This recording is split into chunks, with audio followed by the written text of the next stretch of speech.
On parle d'un employé malveillant qui, lui, a décidé d'utiliser un stratagème pour user de la confiance de certains collègues, puis d'être capable de rassembler ces données-là ensemble comme telles et de contrevenir à toutes les règles de sécurité. Aujourd'hui, comme membre du Mouvement Desjardins, je me sens trahi, puis comme président du Mouvement Desjardins, je suis indigné, je trouve ça totalement inacceptable. Extrait de la conférence de presse menée par Desjardins ce jeudi. Le mouvement qui a été victime, vous le savez, du plus gros vol de données de l'histoire du Canada. On parle d'informations personnelles pour près de 3 millions de membres, également des milliers d'entreprises. Alors, on en parle à notre table des communications ce matin, de la réputation de Desjardins, également les risques associés à la protection des données personnelles avec Martine Saint-Victor, stratège en communication. Bonjour Martine. Également Claude A. Sarrazin, spécialiste en matière de fraude. Bonjour, M. Sarrazin. Bonjour. Alors, tout d'abord, dire que cette gestion de crise, c'était pour la réputation de Desjardins, Martine. Oui, et puis la réputation, c'est ce qui a le plus de valeur dans une compagnie. Alors, c'était important pour eux d'adresser le problème. Je trouve que la conférence de presse, le format était important aussi, parce que ce qu'on a vu, c'est un PDG en colère, comme il a dit, se sent trahi. Et c'est que M. Cormier a grandi, si on veut, chez Desjardins. Donc, on sait qu'il prend à cœur cette compagnie. Donc, il n'y a personne qui est plus en colère que lui. Et on l'a ressenti dans ses mots et même dans son langage corporel. Donc, vous trouvez que ça a été une bonne gestion de crise? Une bonne conférence de presse, oui. Je pense que tout a été adressé. Et après avoir vu cette conférence, on n'avait pas vraiment de questions. Il y en avait, mais les grandes lignes avaient été couvertes et ça, c'est très important. Sarrazin, de votre côté, comment vous avez regardé cette conférence de presse-là? Bien, écoutez, il y a deux côtés à ça. De mon côté, enquêteur, je me disais, c'est peut-être un petit peu tôt pour sortir.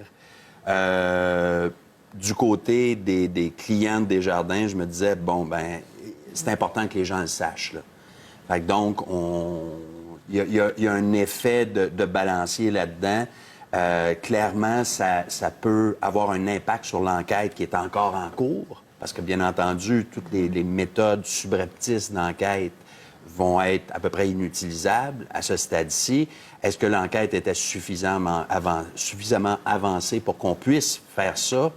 Là, c'est l'avenir qui va nous le dire. Et pour la gestion de l'image du Mouvement Desjardins, il fallait sortir à ce moment-là, Martine? Bien, en fait, il fallait sortir avant que ça sorte de quelqu'un d'autre, parce que ce qu'on veut, c'est toujours contrôler son histoire et que ce ne soit pas un tierce parti qui raconte notre histoire. Pour éviter le coulage. Pour éviter le coulage. Et aussi, si on peut faire une comparaison, par exemple, avec Facebook. Je pense qu'on va avoir un extrait lorsqu'un des VP de Facebook avait adressé justement le vol de données.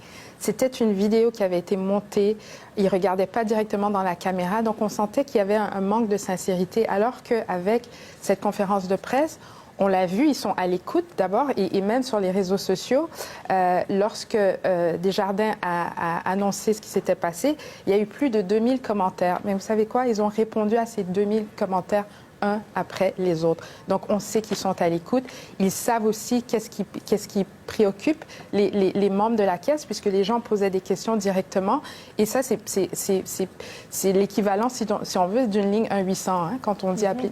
Donc, je trouve qu'à ce niveau-là, ils ont su répondre vraiment aux attentes des membres de la Caisse. Même si c'est très important, parce que vous l'avez mentionné cette semaine, M. Sarrazin, quand un réseau ou une personne mal intentionnée obtient nos informations nominatives, notre numéro d'assurance sociale, également notre adresse, notre date de naissance, ça ouvre les portes à plein de crimes économiques. Absolument, absolument. Et pas nécessairement chez Desjardins. Ça peut être ailleurs, dans d'autres institutions financières, dans d'autres types de commerces.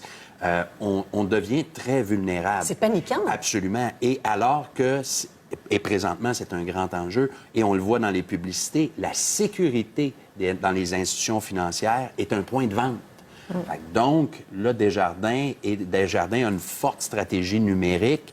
Desjardins n'a pas le choix, parce que là, c'est pas juste le 3 millions de clients qui sont atteints, mais l'ensemble de leur clientèle et leur recherche pour une clientèle future ou différente qui va être atteinte par cet effet-là. On touche donc droit au cœur à la mission de Desjardins. On craint à travers ça qu'il y ait un déplacement de clientèle. C'est ça aussi qu'on veut éviter, hein, Martine, j'imagine? Oui, bien sûr. C'est ce qu'on veut éviter, mais aussi, je pense qu'il y a une statistique qui est très importante.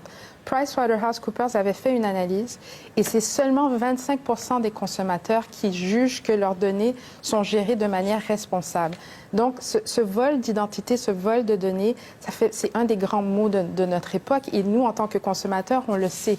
Donc, à ce niveau-là, quand c'est seulement 25% des consommateurs qui croient que c'est bien géré, je pense on s'attend à ça un peu.